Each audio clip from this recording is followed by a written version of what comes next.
Most of the traders, they do not track their trade. One of the biggest reasons most traders don't improve is because they do not track their trades. If you are not journaling your trades, you are repeating the same mistake. Don't only focus on strategies as a trader. Most traders focus on only strategies, but they don't actually review what they are doing. So they keep losing, blaming the markets, and they don't know the reason why. That's why you need a trading journal.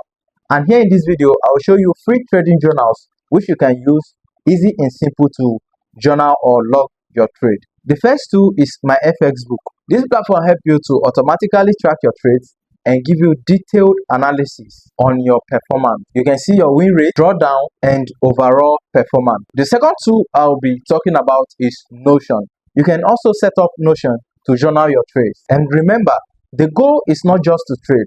The goal is to improve as well. And you cannot improve what you don't track. How you can use this Notion is after every trade, take your time and manually log your trade. Just record your entry, your exit, and your reasons for the trade. Then the results of your trade, either loss or win. If you start tracking your trade consistently, you will begin to understand what works and what doesn't.